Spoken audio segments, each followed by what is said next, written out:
This podcast is brought to you by Rise Make Life Work Out, a health and self-development platform dedicated to helping busy, everyday Kiwis manage their physical health and upskill their mental well-being. Through sharing relatable and practical content from health practitioners, as well as showcasing interesting stories from interesting people. For more shows, content, events, and coaching, head to our website, www.rise-workout.com.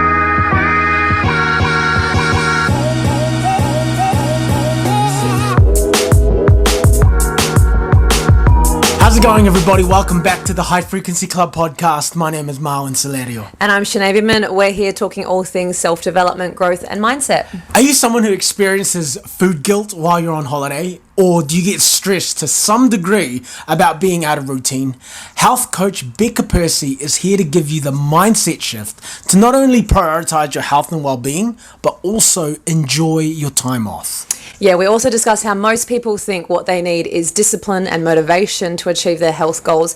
However, Becca shares how this is often not the case and the real reason that we aren't staying consistent and we're not achieving our health goals. Also, with the abundance of health professionals out there, Becca shares her insights on how you can tell the difference between a good coach and a great coach. Yeah, really valuable lesson. So be sure to let us know your thoughts once you've had a listen, and make sure you're subscribing along at the High Frequency Club on all your favorite audio platforms, as well as Instagram and YouTube. Enjoy the show. Nice. Awesome, Becca. So, thanks for coming through. I understand the traffic is on at the moment. It's going to be even more on when you leave. But yeah, appreciate you coming through. What do we have to understand about your past to really understand the person we're listening to today?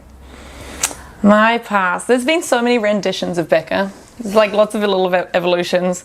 But I think a common theme with all of them is curiosity. Like in all of those versions, there's been some aspect of like, okay, so what if this could happen? Let's run with that. Or what if I want to achieve this? Okay, let's run with that. And a lot of the time, like not even I don't even know the outcome. It's just like, well, what if something cool happens? Who knows what that might be? So at school, I did everything. Like I was that goober that had like a bazillion badges on the sleeve and just kind of ran with that energy for ages. Did a bazillion jobs, every opportunity was like, yeah, that'd be cool, just because what if? And then like gradually I'll ask what if, and I'm like, okay, I kind of know how that one runs and I don't really love that, or like I know how that one runs and I'm gonna make it happen. So it's been constant questioning, like, okay, what if this is possible, or what if this is something else? And that's kind of, as I said, that's the common denominator. Everything comes back to that in some way. So Becca as a whole and as a previous person is somebody that's like eager to try things and eager to figure it out and eager to understand it. Like I like things to be simple, but a lot of the time I feel like I have to kind of go through the complexity of figuring out that it's not for me or is for me to make it simple again. Yeah, I would say that's kind of that what you just said really reflects your content as well as someone who's quite process driven. So if someone was to ask you, Becca, where do you see yourself in 5 years? How would you answer that? So I've always struggled with this because I'm like, I don't know. I struggle. Yeah. But like, and used to just respond like that. Well, I don't know. There's so many factors and call it there. In the last couple of years, been like, I refuse to take that as an answer because that's not an answer. And now, like, I know what space I want for myself. Like, I know that in a year, 3 years, 5 years, 10 years, I'm going to be genuine. I'm going to be eager. I'm going to be adventurous. I'm going to be curious. I'm going to be honest. And the version that exists is going to change. What place, what role, people I'm around, location I live in. That will all change, and who knows what that looks like. But I know that those kind of common themes are going to be present, and if they're not, I know that I'll like feel it, like I'll notice that difference, and I'll be pretty quick to make a change. Yeah, I got asked last week the same question. That's why I asked you that. I was asked, where do you see yourself in like 5-10 years? And I was like, man, I hope I'm just living up to my values of connection, contribution, creativity, and curiosity. And so much alliteration. And if I'm not, then I know I'm on the wrong path. But whatever vehicle that manifests into, as long as those values are present, I'll be okay. And at the moment, for me, it's just personal training at the moment. And I suppose it's health coaching for you. It is health coaching for me. I'm really relaxed with the idea that I'll probably have many careers. That doesn't bother me. That really excites me. Like, and that doesn't make me nervous of like, this has to work. Like if this doesn't work, I'm going to run with this while it feels right. And it feels incredible right now. And as you say, like it allows me to be me in every manner that I want to at the moment. So I think it's kind of a process of like, we'll keep touching base. Like, is it still? Is it still? And then if at some point it hits the end of the road, that's wonderful because I've had the time of my life doing it so far and it's still really early days. So yeah, but I think being process driven and living with that type of mindset allows us to be very dynamic and fluid and accepting, which I think is a really big need in such a unpredictable life. What do you think the cons are to our type of mindset?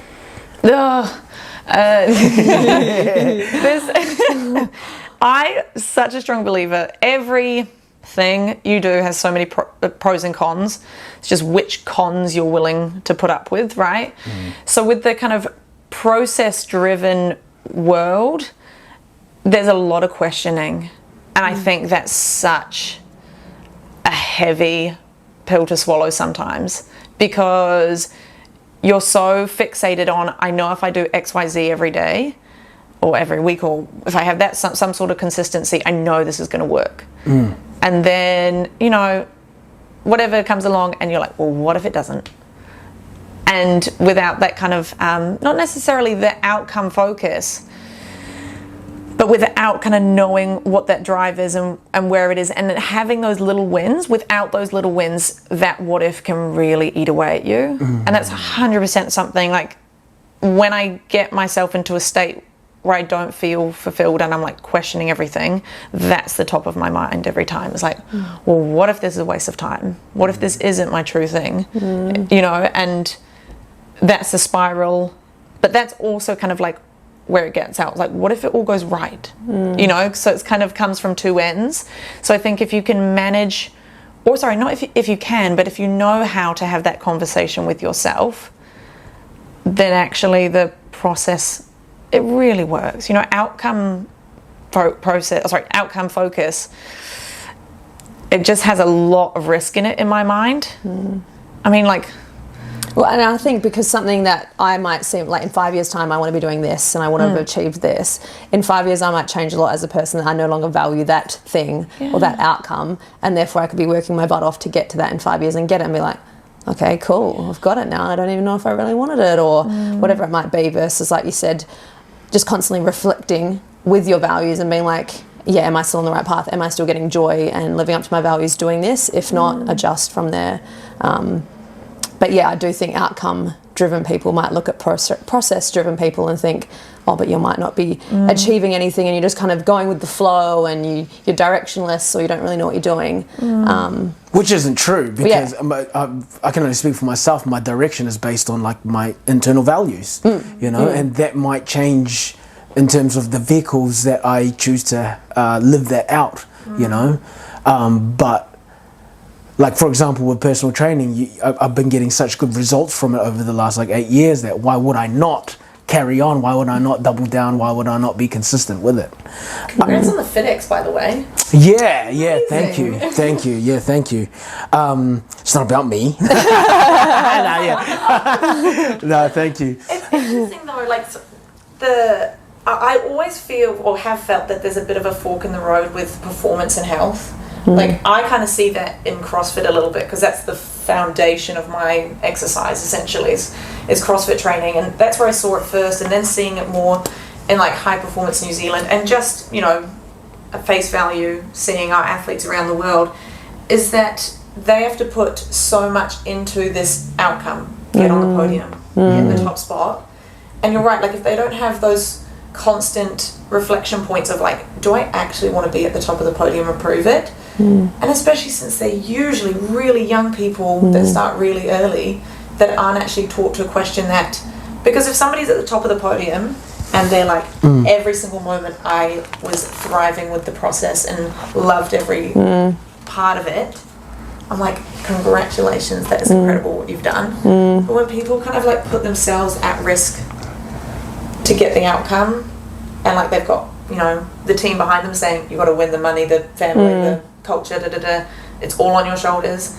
It's kind of like they don't actually get any sort of, they're suffocated, they don't get any sort of release to ask that question. Because as you say, like, you've got incredible results. People on the podium, incredible results. But you've got in there in a place where it's like, this is 100% me. No doubt about it. And the outcome has been really surface level successful. You know, but even if you didn't get the trophies and awards, you're still 100% successful. Yeah, right? yeah. And I would still be doing it anyway. Yeah, Exactly. Yeah. So it's interesting because I've always thought that they have been contrasted, and there's a point where they don't actually meet each other. And only recently I've been actually there's a very rare possibility they could meet each other again, that they could coexist. But I don't know if I've seen it yet. Is your mic on? Oh I no! think it's... Oh, did I sit on it? Yep. It's on. It's on. It's on. It's definitely on. Are you not hearing it? Nah, I don't know what's going on there. Can you hear mine? Do we just switch? Yep. mine? Yeah, you want to switch with Becca? Switch, because Becca's the Because no main. one needs to hear you. No one needs to hear mine. Stay silent. Thanks. Yeah, that's better. Cool. I'll just be over here. I'll just talk to myself. Oh yeah, that's on now. So you were mentioning that. So it's easy to be asking yourself, what if? It's almost as if like that is also grounded in like reality, right? You're not so deluded that maybe it may not work, right? What things are you having thoughts about that at the moment in your life? In a very neutral way, or in a kind of hyper positive or hyper negative way? Like Ooh. In a neutral way. In a neutral way? In a neutral way, it's very accepting. Like, in a neutral way, the what if question is kind of exciting.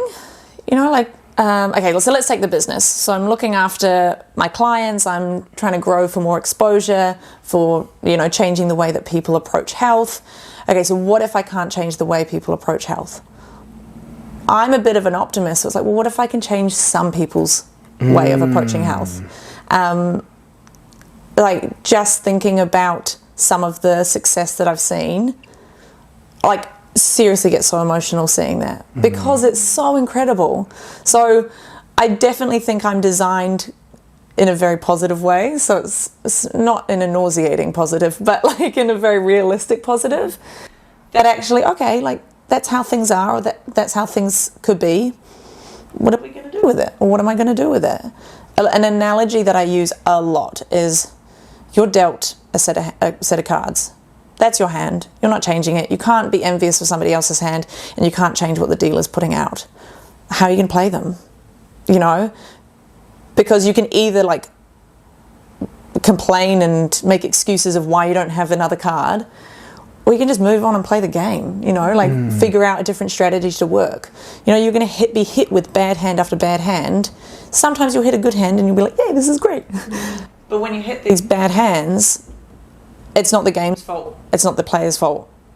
It's not even your fault. It's just how it is, right? So you got a choice.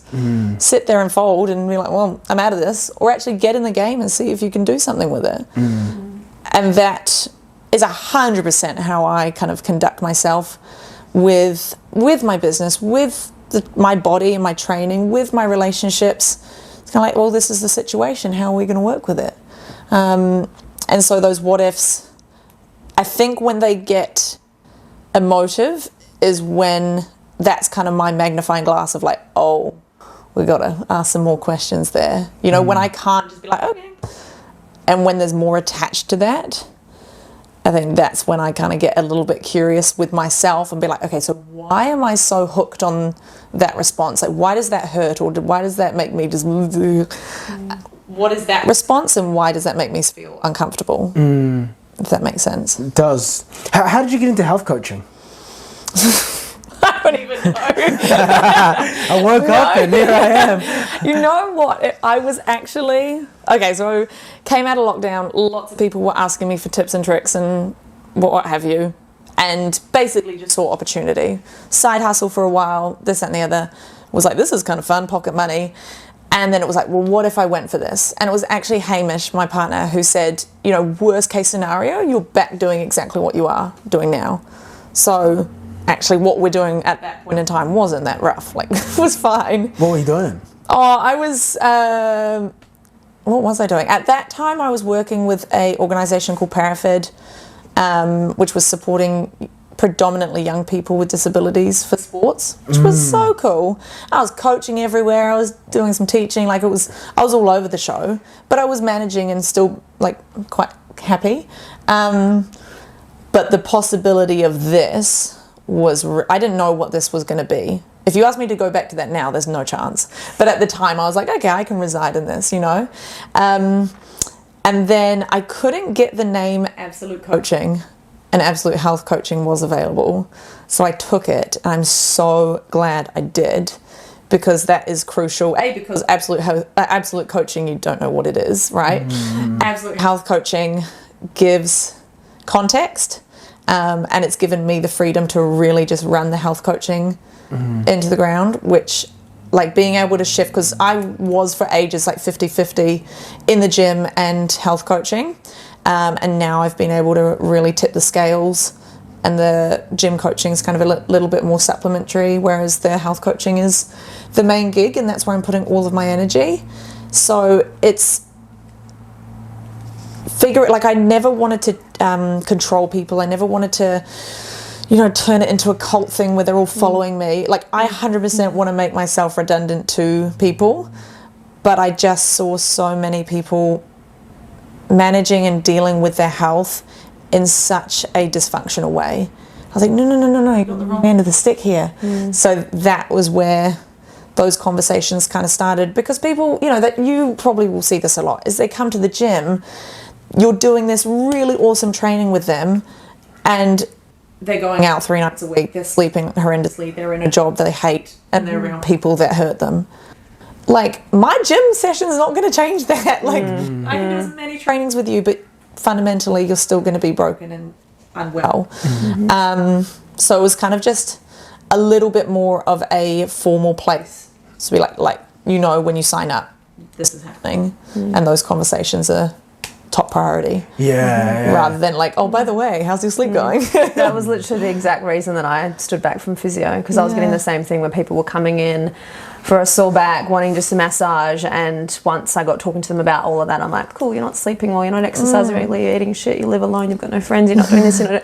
And it was just like, me rubbing your back right now for 30 minutes is only going to do so much, like when, you know, you need help in all these other areas. But again, because they were coming to physio for hands-on, and whenever I approached those topics, it was like, oh, I don't want to hear about that, I just want my back rubbed. And I was like, Which gives you no value or fulfillment in what you're doing. So it's like, if you're 100%. working with someone that's putting energy into all those boxes and buckets and what have you, then you're like, right, I'm actually making a difference because they've got everything else lined up. Yeah.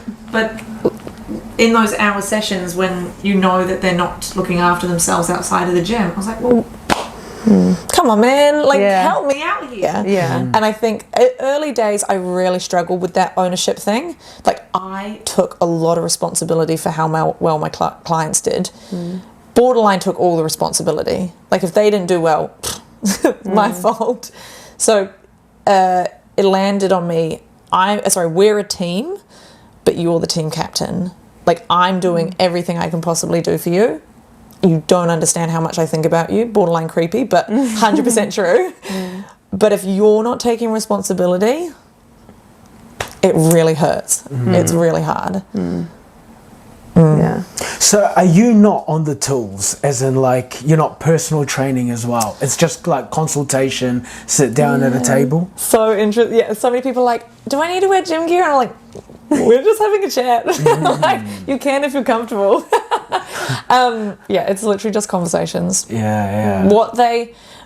My coaching in Absolute is not, this is how Becca did it and it's the perfect template and off you go. Like, it's not a schedule or perfect routine. It evolves to the person, 100%. So me being in the gym at the moment is purely because the people, like the clients I have in the gym are awesome, and there's only a few left because I just don't have the capacity to take on anyone else, because I want to prioritize my health coaching. So the people I have, I trust they're doing the work, and I trust that what I'm doing makes a difference. I also get to be able to still coach with CrossFit Mecca just because it's so much fun and the people are awesome, and it's good shake up from what I'm doing and getting out of the house and things. But yeah, 100% is like soul and energy is at the health coaching. What are the 3 most common problems people come to you for?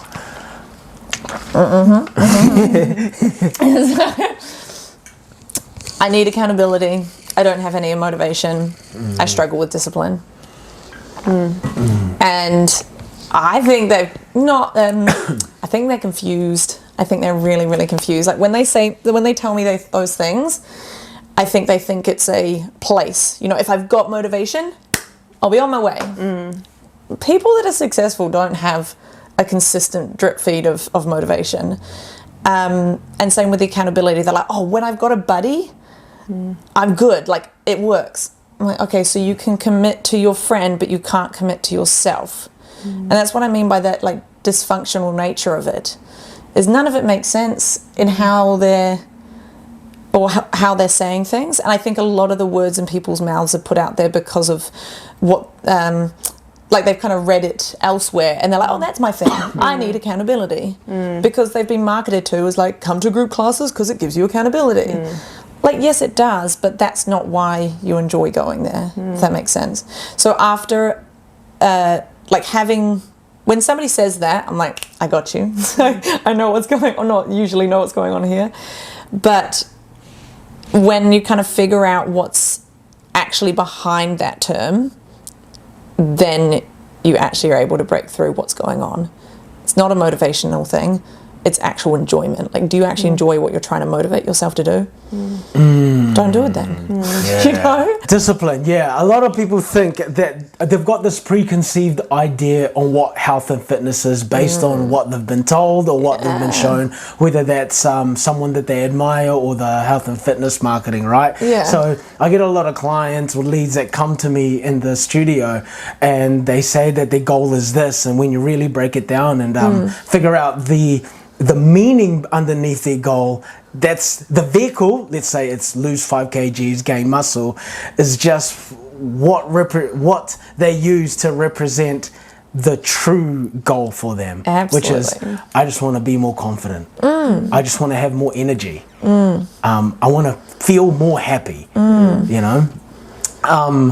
So tell us the process to help someone who's listening right now. It's like, actually, I need a little bit of discipline. I need a little bit of motivation. I'm stuck in a rut right now, Becca. What should I do? You have all the answers. You are exactly where you're supposed to be, and all the messages are there.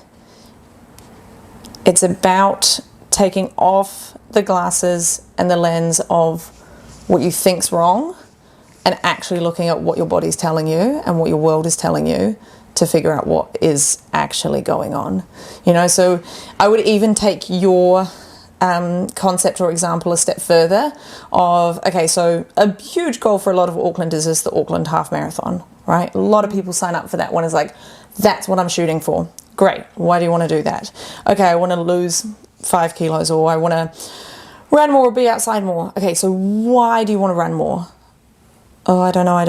Okay, so go back. You know, why do you want to do the half marathon? And 90% of the time, it comes down to, well, I want people to see me being successful. I want to feel successful. I actually want to stick to something for once. It comes down to the vision of themselves and how they look at themselves and how they treat themselves. Because they have this sense that if I'm able to achieve that, then I'll know that I'm capable and I can do it.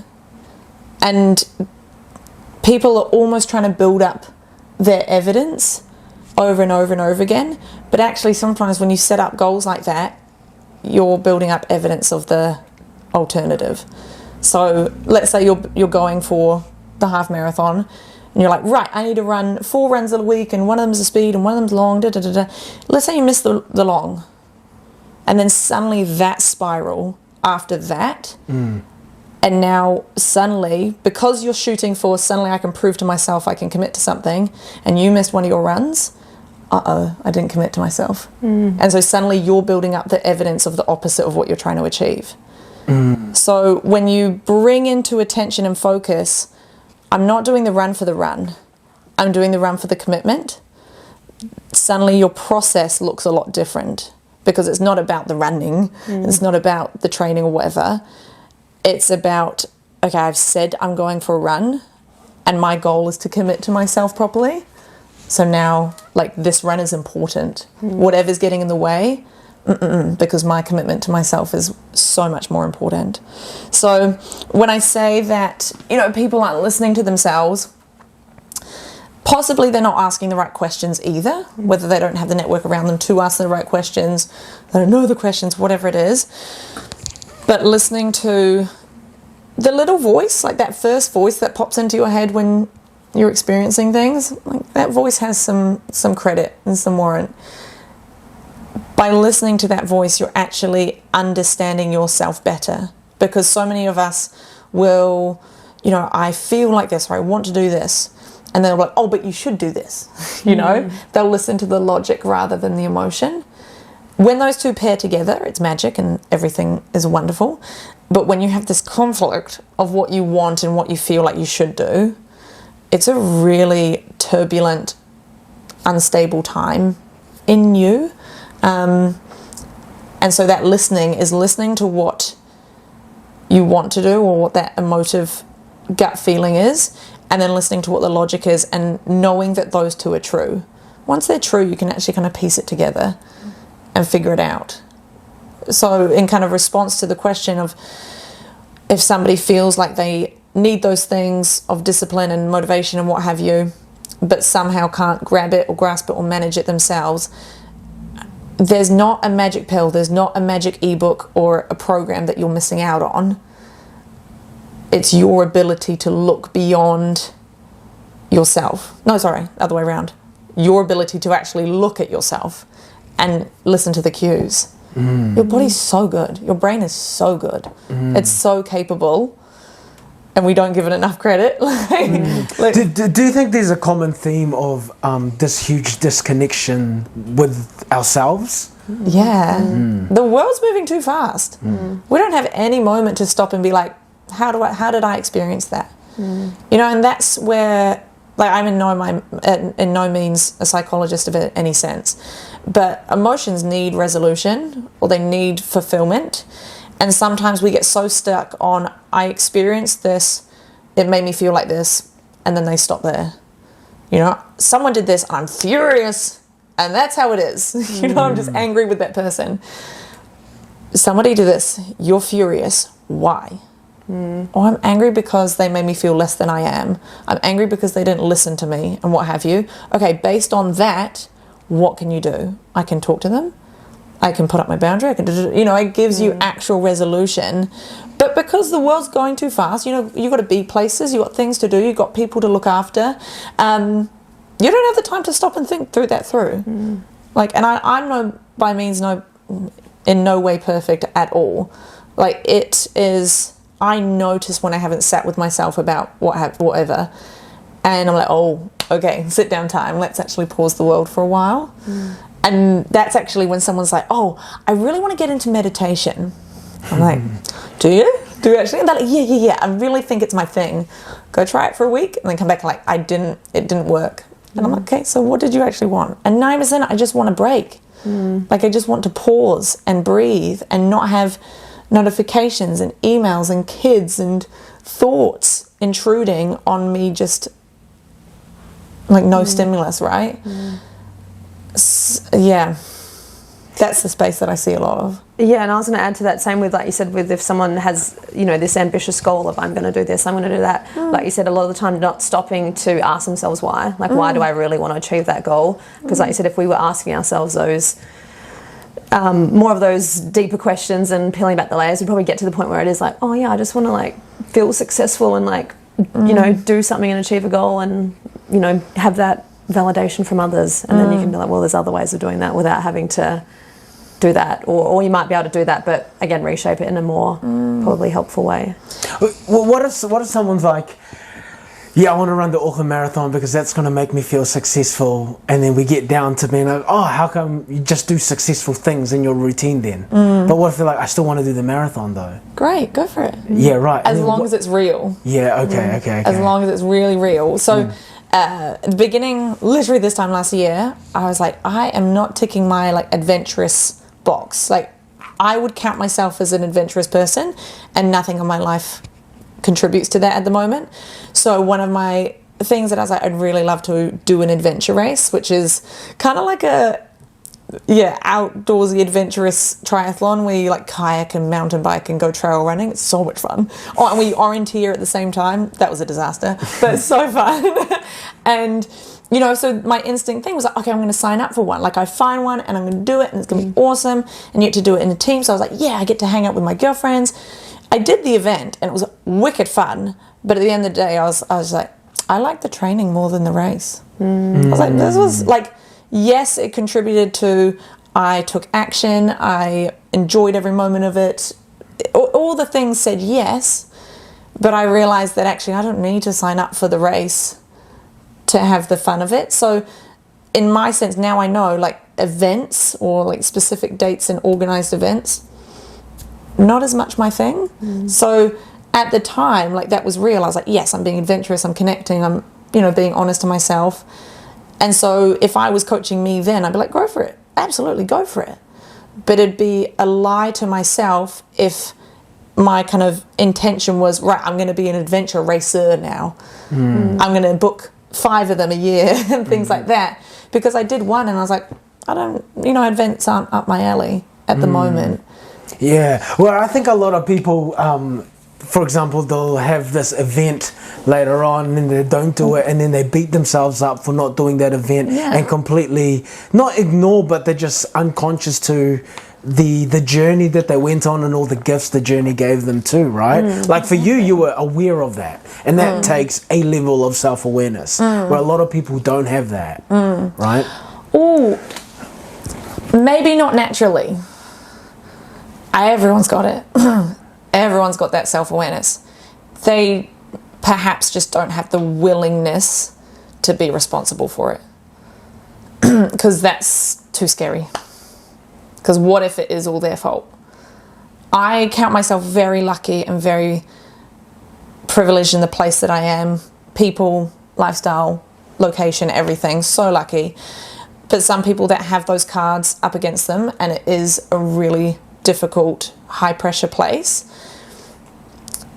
that scares them to think all of this is because of me. You know, so it's that lack of self-awareness is not because they don't have the ability. I think everyone has the ability, but perhaps everyone doesn't have the willingness to kind of listen to the voice, listen to the questions, and be curious about those possibilities. Not saying that everything your head says to you is true. Absolutely not. We think some ridiculous things. What if I jump on? No. your brain isn't always right. But like there's always going to be some common themes. And it's just kind of like noticing those common themes and be like, okay, that's interesting. Take that into account for next time. I want to go back to when you were saying that a lot of people, when, you know, some of them try meditation, it doesn't work out for them. But what they're really wanting is a break. Yeah. What other vehicles aside from meditation would you suggest to help people get that break? Because that's a luxury these days, ain't it? Time, right, is just not happening. I think I'm a big fan of, I'm not a big fan of adding. You know, you only have a certain amount of time. We all know it disappears like nothing. But there's things that you're already doing that you could create space with. 90% of the people listening will have half an hour of their day scrolling at some point. Just the nature of life. A lot of mums will sit in their car and wait for their kids. Perfect. Sit like get out of the car and sit by the tree and breathe. You know? But then also, so breathing is massive because it has such a physiological response. Journaling I love, and I think people sometimes will put too much expectations on journaling. The biggest advice I can give for that, you're never going to read it again. No one else is going to ever read it again. It is just an exit and an output for your brain because it is too crazy. So, but then also like I've found a new skill is so awesome because I'm somebody like I don't do the sit down and breathe thing. It doesn't tick my box, just like event racing doesn't tick my box. But doing something brand new that you can't do anything else except for focus on the skill, juggling. I've just started kayaking, disaster, but so much fun. That gives you a break because it's not actually a break from physical things. It's usually a break from mental things. The businesses, the kids, the work, the house, the money pressure. So it's what opportunities can you give yourself to have a rest from those inputs. And when you kind of look at it like that, or what am I already doing to give myself a rest from those inputs? When you look at it like that, it gives you that kind of problem-solving opportunity to address it. And it's not actually something new. You know, how can I have a moment to myself when the kids are chaos? And then you look at that in your life and how you're managing things and take that approach. Because so many people are, I'll wait till Monday. I'll wait till the kids leave school. I'll wait till the holidays, whatever. Well, that's not going to come because when that comes, there's another thing that will get in the way. It's like, right, how do I do this when this still coexists and it still looks like it's not a possibility? It's just willingness. It's like priorities, really, if I'm honest. And finding your way of doing it, right? Yeah. That's why I said, like, my coaching is not a program. It's not an instruction. My way of doing it works amazing for me, and I'm still learning and changing it. But it's not going to work for everyone else I coach. No way. You're such a different person. In every way possible, you're a different person. And that's the most incredible thing. Like, that's the thing that I find fun in the job. Like, that's the exciting thing, because I'm like, okay, how are we going to get there today? You know? Because it's not a given that it'll work out straight away. Sometimes it does take a little bit of work away at it. Like, I don't have all the answers, because you have all the answers. So, and beliefs take ages to also rewire too, right? Yeah. Beliefs are incredible though. Like, that's one of the ones that you can listen to when you're putting yourself in a bucket and that's your belief. Okay, let's think of something. So when I first started the kayaking, I've never done it before, I'm no good at it. Well, I've just like written my story before it's even happened. I could be really good. But I'm already like predetermining, what's the word? Predetermining. Does that sound right? Okay, cool. That's right. Yeah. that I'm no good at it. Same with that little glitch there. Like, I 100% will struggle with words a lot of the time, but I would never say that I don't communicate well or that I'm illiterate. But if I always tell myself I'm not good with words, well, then suddenly, self-fulfilling prophecy. Exactly. Keep coming, and you'll keep highlighting that evidence of, there we go again, of me stuffing up my words. Exactly. And then all of my life is dictated by that constraint. Not talking on a camera, not talking in front of 25 people at a time. Just all of those things, like, those doors are closed because I've written that belief for myself by telling that story so many times. It's just not an option in my mind. Like, I'd rather stutter and not know words than not be able to do things like that. Like, sure, it sometimes looks silly, but oh well.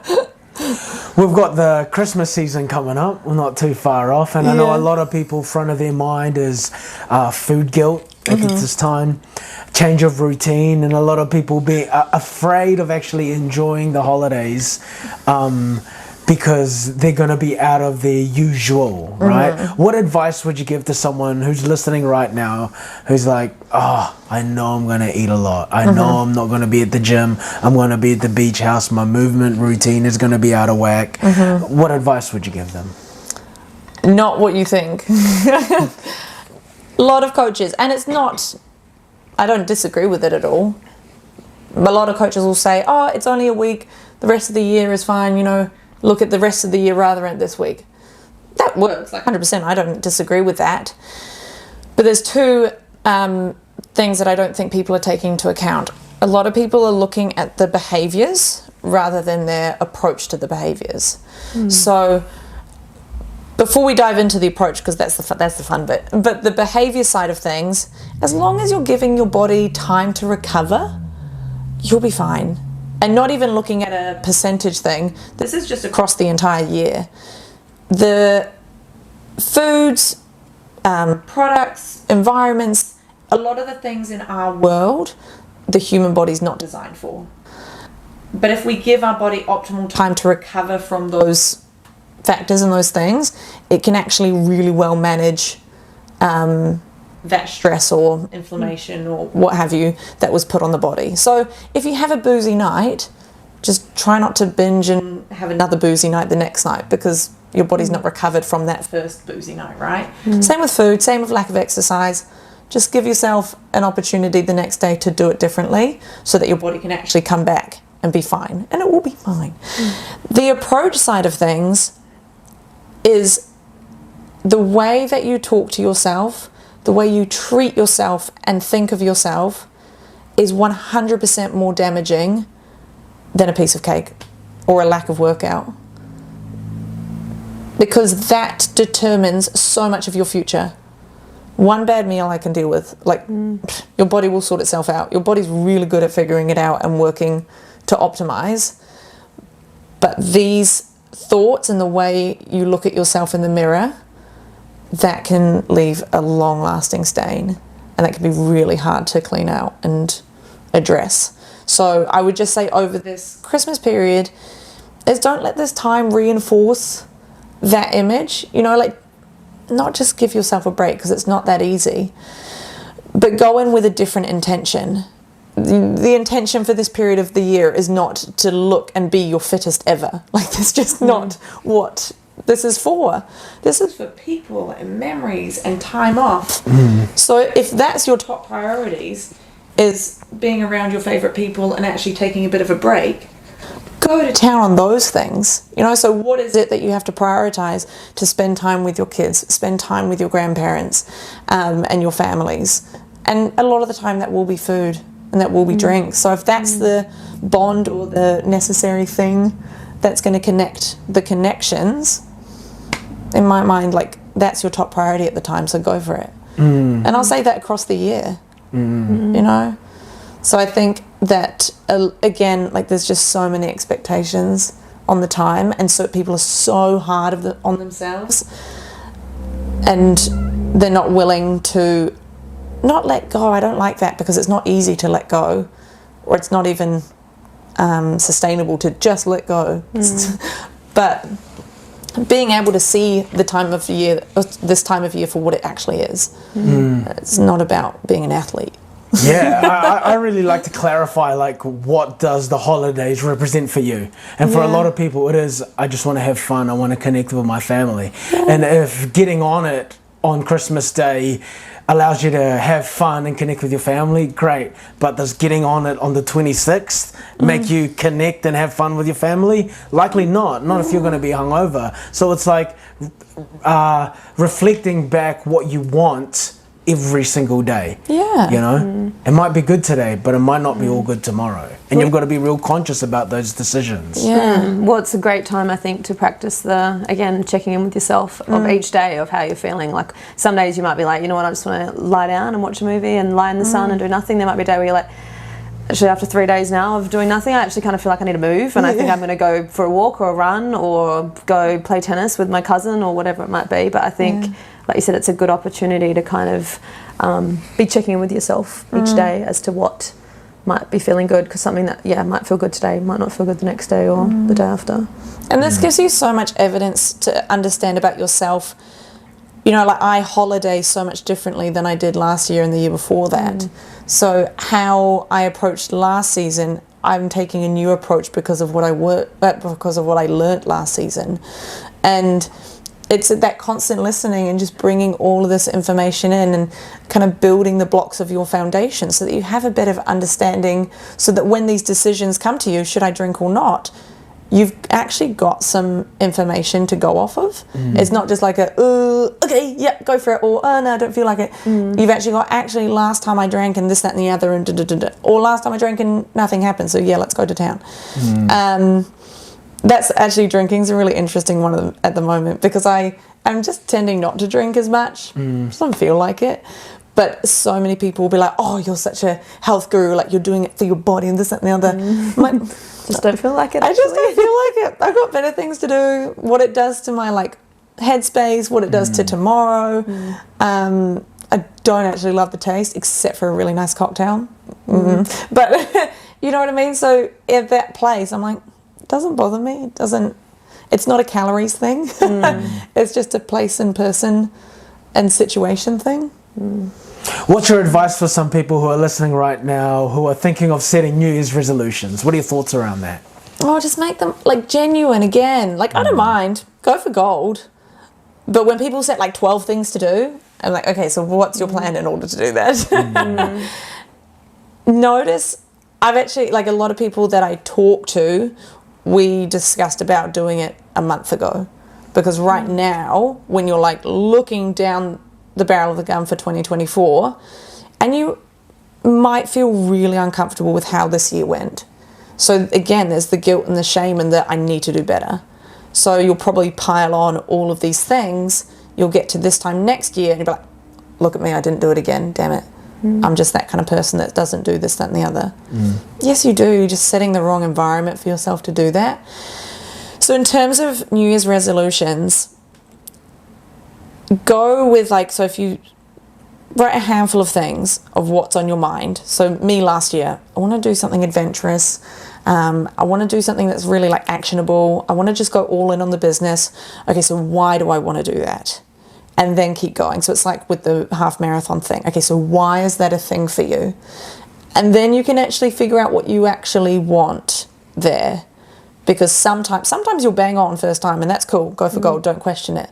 But sometimes it is a bit of a joke or a bit of a influenced instinct. It's not an intuitive instinct. Just know, like if you set something, know that you're going to do it and you're going to move mountains to do it. And then look at the plan to do that. What is it actually going to take? And are you willing to 100% commit to that? Because your vision of yourself is, there's nothing more valuable of how you actually look at yourself each day, in my mind. You know? So make sure it's genuine and make sure you really want it and actually are going to achieve it. Otherwise, it's a detriment to your identity. Exactly. And like put some ultimatums in front of yourself. So a night out with the boys versus adhering to this plan that you set yourself, which you're going to choose. And if it's that luxurious kind of indulgent thing, well, you probably don't want that thing as much. And that's okay. That's the thing, is there's no issue with that. There's no wrong, right. Yeah, it's funny that you say that. That was me in my, I think, second, third, maybe even fourth year of personal training, where I like loved partying. I loved partying. But then it came to the point where it costed my Monday to Friday, which was like, you know, personal training. And I was like, fuck, it's really now, the drinking and the partying is really now poisoning who I want to be. It's a detriment to the quality of the work that I'm doing, and that played a huge factor in me drinking less because it was fucking up. I knew who I wanted to be, and that wasn't what I was doing. That's what my behaviors weren't backing that up. Exactly. And your actions are going, as long as you do have that self-awareness, which you obviously did, your actions are going to contribute to that understanding. But if you didn't have the moment or the willingness to take responsibility for that feeling and that messaging that your body and your brain's telling you, you're still going to be in this mess, and you'll probably kind of experience, you know, all those things like depression, anxiety, and alcoholism. Those things are going to come along because you didn't listen to those messages back then. Thank God you did, because it's obviously put you in a place that you feel true and honest to yourself. So when those messages come along, it is about listening to them and acting on them, and not making yourself feel guilty or, right, this has to go right. Give it a go. You know, I did the same thing. The first year of uni was crazy town. People kind of will say to me, oh, what happened to old Becca? And I was like, she learned from that. Like, that was a disaster. Although like, ask me, I had the time of my life. Wouldn't change it. Wouldn't do it now, but wouldn't change it. Because that action gave you understanding. Not doing anything gives you nothing. You know, not taking an action doesn't give you anything. You're never going to fulfill or figure yourself out by just sitting there and be like, right, what do I think about myself? You've got to go and do stuff. Put yourself in situations that are new. Put yourself in situations that make you question yourself and see what comes of it. There's nothing wrong with that. Get that feedback. Yeah, exactly. Becca, with the abundance of health coaches out there, there are so many. Maybe it's my algorithm, but it seems like every second person that I see is a health coach these days. What advice would you give to someone who is looking for professional help? What are the metrics of the good and the not so good ones? I think trial a lot of them. Like, interview them as if you'd interview staff. What do you want for yourself? What's the outcome? What do you think's in the way? And how do you see a coach working with you? And then go and talk to a few, like, okay, what's your pricing? What's your scheduling? What do you bring up? What are we going to talk about? Trial a few and go with your gut there. Because usually, like, coaching, it's such a sacred term. I protect it so much because there's so many coaches out there. And I think the red flag for coaches is if they're trying to sell quick and they're trying to sell fast. And when they're trying to do that, because, back it up, coaching in my mind, and the reason I find it sacred is because it's working with the person. If I'm trying to sell quick and fast things that are just, I'm not working with the person. I'm trying to guess what they need and, you know, throw in hope it sticks. When I'm coaching, I'm like, right, what do you want to achieve? What's in your way? And how do I best think we can get through to that? So if we take it in the gym sense, if you're not doing a movement correctly, I'm like, okay, what's the situation here? I'll say a cue. If you don't get it, it's not your fault. Like, it's not that you're uncoordinated or anything. It's just that I haven't found the right avenue. So I just don't see that being able to be achieved through an app or an ebook or, you know, we have one session and you're fixed. I think that coaching needs time and it needs investment personally from the coach you're working with.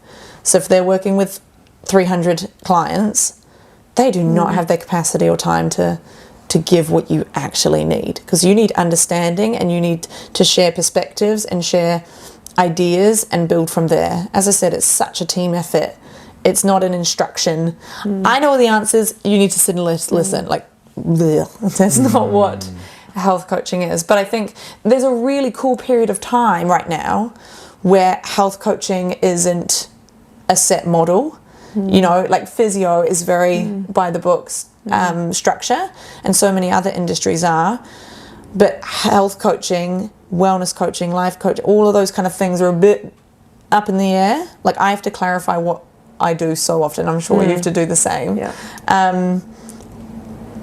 So see what different people are doing. I don't know anyone that's doing the similar model, because I kind of built my model from scratch. Like, all the resources and everything are developed over the last 3 years. So I don't know anyone that's doing it similar to me.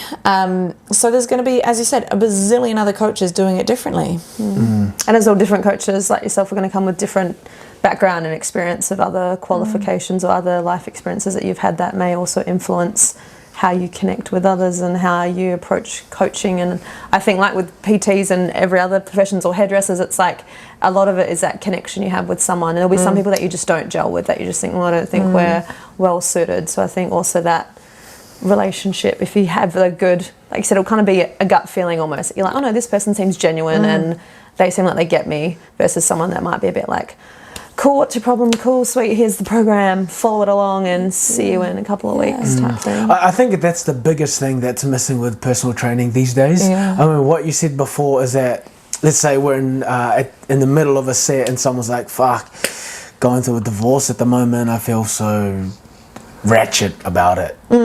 Most personal trainers would be like, oh yeah, that sucks. Time for our third set. Anyway, yeah. You know what I mean? There is no resolution because we're not trained to do that. I only learned how to do coaching because I had a coach myself for many years, and I was like, fuck, this makes me feel some kind of way. You know, this is really, really good. I'm getting so much more out of my life coach than I am out of my personal trainer. But they were, I can't actually back it up. They were offering two different things, you know. My personal trainer didn't give a fuck that I was going through relationship problems or whatever. But my life coach looked at me holistically. And that's when I thought, I was like, fuck, we need a blend of those two in personal training. Because so much of it is emotional and mental. And so much of it is so easy to teach someone how to deadlift. So easy. And if you truly wanted to know how to move your body, just go on YouTube. Exactly. You'll find the cues. You'll figure it out. And there's so many people in the world that have figured it out without a personal trainer. So many, you can. But it's all the other barriers that, one, stopped you from training in the first place, and two, that stopped you from being consistent with it. That's where the coaching, that's where the magic happens. That's where the coaching is needed. And PTs, in my opinion, the ones that I know anyway, and I like to think I know a lot, just don't have that. They just focus on the movement.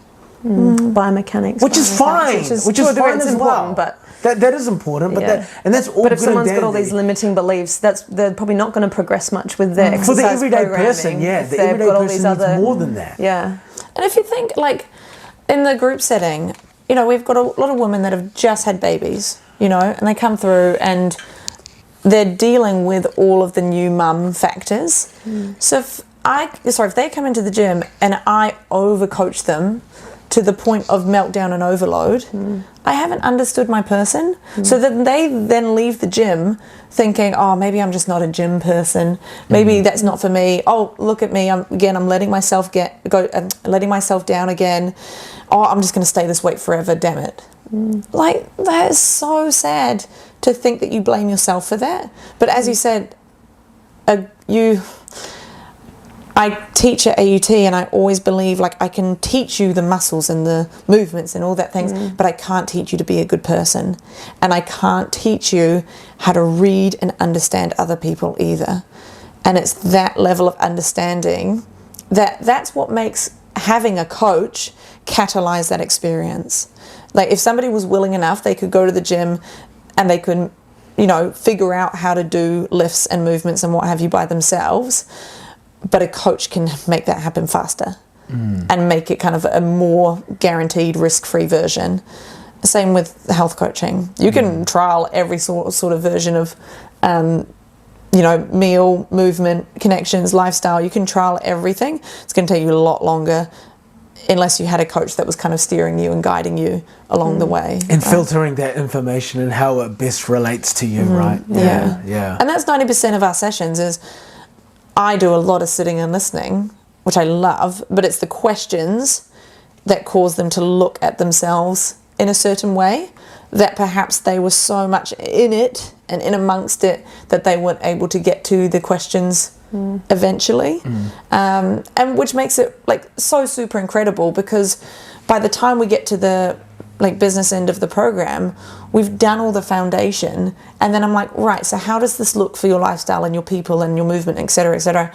And they're like, oh, well, I'm going to do. And it's like, sweet, done. But I couldn't have given them that plan, or they couldn't have Google searched that plan from the get-go and smashed it out of the park, because it didn't make any sense to them at that point, if that makes sense. What's something you've changed your belief on while you've been on this journey of being a health coach? That there's one way for one person. And that's not me saying, like, one program for each of us and it's going to work. As in, Becca now is going to be doing something completely different to Becca in 2 months. Even a month. Like, it is seriously that quickly. So that's why I think keep asking yourself how you experienced certain things is the most foolproof way to stay healthy and feel like yourself, because it always works, because it's open-ended. It's not, did you go to the gym 4 times a week this week? Because that's kind of very closed off of whether that is actually a thing for you. So be okay with things changing. Because when, like, I used to be like, oh, there must be a system, because like Hamish has noticed this about me as well. He's like, you love to make like flow charts, because if it just does the right thing, it'll all work out. And I love life to being like that, but it's just not, unfortunately. So like, and yeah, a lot of my initial coaching model was like that. But it's so up to the person, and it's so up to the place that you're in as well. And that was a huge shift of realizing the evolution of that, and like letting go of those expectations and just seeing what you're capable of that day. You mentioned before that sometimes you would take so much responsibility over your clients' journey to the point where it may have been detrimental to you, right? How do you take care of your mental and emotional well-being? How do you recharge? Because like for me, personal training is the most fulfilling thing I do, but it's also the most taxing. You know, so what do you do to have boundaries for yourself? So there's two methods that you can address this. You can do tips and tricks and life hacks and health hacks, which are in the moment things to do, or you can go a layer deeper and do your long term, at the core of it, this is what my future decisions are going to look like in this sense. So surface level, which still works, but as I said, it's just not long term. Surface level, it's going outside, it's taking my shoes off, being with the world, turning my phone, those sorts of things, giving myself space, doing what my instinct tells me to do. And that works really, really well for me. But if I've gotten to that place of, I'm just so tapped out, I know that I haven't kind of acted in a way that's honest to me. Because when I was coaching like 9 one-on-one sessions a day in the gym, and as you say, so exciting and high energy in the session, but you get home and you're just tapped out. And that's something that I never want to see for myself. Like, I want to get home and Hamish, like, us have a relationship. Like, not me be too tanked to actually have a conversation with him at all. So when I started to see that happening, I was like, okay, what's happening? And so the way I manage it right now is I filter out the people that don't make sense to me. So people that are echoing qualities that I disagree with, that don't feel right to me. Because I'm definitely the type of person, like, my days are like top to bottom, let's do something. Even if it's like relaxing, fun things, I'm like, let's just fill the time, which I love. So I fill it with time and people and actions that I am so excited about. And that burnout is kind of a foreign friend now, which is so cool, because I was just, seriously, as soon as I started working at 15, I think I was burnt out from 15 to 22, like just constantly on the brink of breakdown. And then, you know, enough people had said it enough times, and I'd been really uncomfortable or disheartened by how I felt day to day, that it was like, right, surely there is a better way to do this. And then started to, you know, be more aware, ask more questions, figure things out a little bit more, try new things and see where they took me. Some of them were a disaster, and that's okay. Like, there was one point, as I said before, bazillion jobs, just always. I don't know why, I just have had a bazillion jobs. There was a point that I'd left most of them. I think I had 2 left, and I was like, I've got nothing left to let go. Like, maybe it's me that's the burnout. Maybe it's not the jobs or the actual commitments itself. It's how I'm approaching those commitments. And it was. And I think filtering out the things that I know drain me, crucial, really, really crucial. Because when you're, like, you all have a feeling of when you're excited about something, there's nothing that can stop you in your path. It's like that cleaning bug. You know, when you get in a mode, you get started, and you're you like, can't stop. Oh, this is going to be so good. This morning, we had our instance switching today, so that was us this morning. Actually, I wish I could stop. Jesus. Maybe that was a little bit under pressure. I have to clean more than one to clean. But there's, so okay, maybe not like more chore-like things, but there's actions where you're like, someone try and stop me, because there's no chance you will. That feeling has been possible for me for the last, I would say, year or so. Even more condensed. July was I would put a pinpoint on those. What happened in July? I went over. It was Kerwin's. It was game changing for me. Oh, wow. It was game changing for me. Awesome. Seriously. Did you go overseas for it? I went to Sydney. Yeah, wow. Yeah, I went to I went to Sydney, and it was so really high demand days, 100%. And it was on that first night we had to do all the ebooks and all the videos and all the things. And because of where I was staying, like I didn't get home until like 11 o'clock. And then I had to be up at 4 because I was committed to myself going out for a run in the morning, which I still did. But I worked so much that night, closed the laptop, and I hadn't done it. And I kind of had surrendered to like, nah, I'm just not going to finish this thing that we were told we had to do by 9 o'clock. And I was like, okay, I don't even care. Wake up at 3 a.m. and I was like, I'm going to get this done. You know, it was kind of like, this is the moment that I commit to myself. This is when I prove to myself that no one can stop me at what I want to achieve. And I wanted to achieve this so badly. I fucking did it. It was a hustle. But Becca at 3 a.m. that morning, she was crazy. She was awesome. That was a really cool moment. And just seeing my capabilities there, I was like, okay, so if I want something and if it feels right, you can get it done. Hell yeah. Yeah, so did it open a whole new door towards your potential for you? Absolutely. Yeah, that's awesome. Because it's so often, I was like, oh, it's the thoughts, it's the brain, that's my Achilles heel. So when I realized that actually my brain can actually be my superpower, that was really cool. Awesome. And that's what's been having, you know, quick fire ways that sit with me to say things to myself that works, you know, and that brings me back to that energy and that time. But like I said, if I didn't have that experience, if I didn't go for it, it wouldn't have happened. I wouldn't have realized that thing about myself. And that was actually the next day. He did the 2 people on the stage and he does the sales conversation with them. And I kept getting really emotional. Like my friend sitting next to me, I was just in floods of tears. And I'm like, I'm sorry, there's something, I don't know what it is, but I'm really like emotional about this. Wrote down some things that were going on in my brain, still couldn't figure it out. And then just towards the end, I was like, that's it. And it was the fact because every time they spoke, the 2 clients, and the moments I got emotional about it was when they, so they're having this business growth meeting essentially. And every time they mentioned something about their genuine life, like the son was saying, oh, like my wife is about to give birth to twins.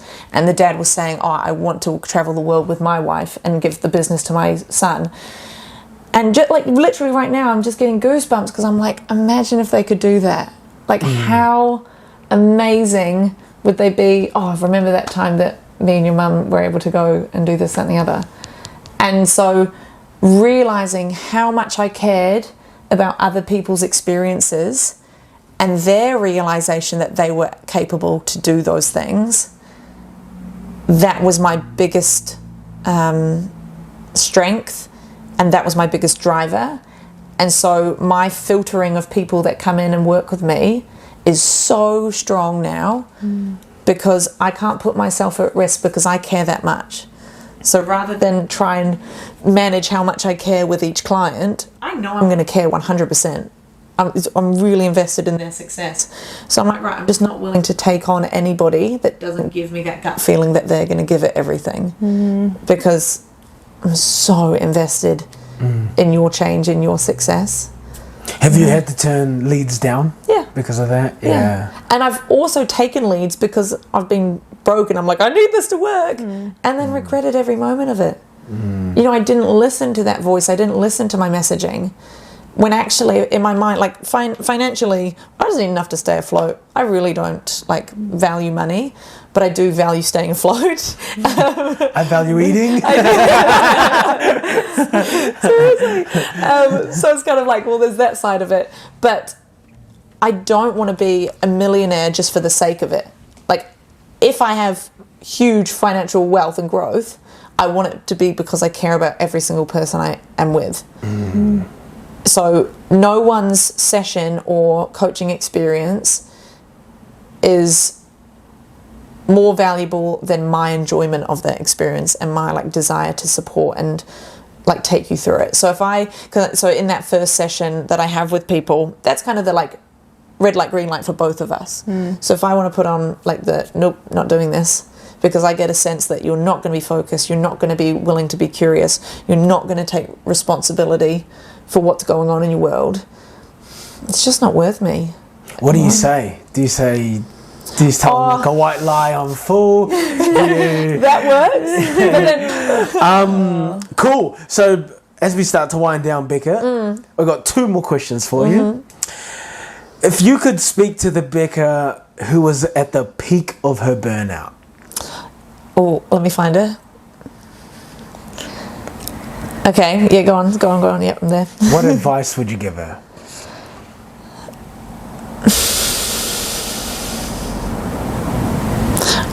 I don't know if I would. She did a pretty good job. And that's not being like overly confident or cocky. I think there's times in which she would have liked to hear, like, you're better than that. You've seen this race before. You know how this one turns out. Like, this isn't any different. And that happened with like a few different situations where it was kind of like the same lesson in a different version, different reincarnation. And it was kind of like they're like, oh, maybe this will be different this time. No, it wasn't. It's not. So perhaps, yeah, that like, come on, you're better than that. You know, making those like immoral decisions, which you know, you're like, as you do it, you're like, do it. And you want to like retract the words as soon as they're out, those things. But as I said, like if I didn't have those trip and fall situations of realizing, oh, I've actually already learnt this lesson, I wouldn't know to trust the feeling. Because now, if I hadn't have tripped and fell, or fallen, sorry, then I would just be trying to do everything over again. Because I'd be like, oh, this one will be different because I didn't learn it the first time. So I'm glad it happened when there was like low risk and, yeah, I was dumb and stupid. So kind of, if you met me before 22, just excuse everything. There's going to be people that's going to be listening right now who are like, this sounds like my vibe, with doors open to new possibilities and wanting to reach out. So where can people find you? I mean, Instagram, like I'll message, I'll reply pretty much straight away. There's a website. What's your Instagram? Oh, sorry, Absolute Health Coaching. And the website's the same, so absolutehealthcoaching.co.nz. And yeah, just send me a fire emoji and I'll know that I'm like, oh, this guy's for real. Amazing. Nice. Done deal, everybody. So good. Thanks, guys.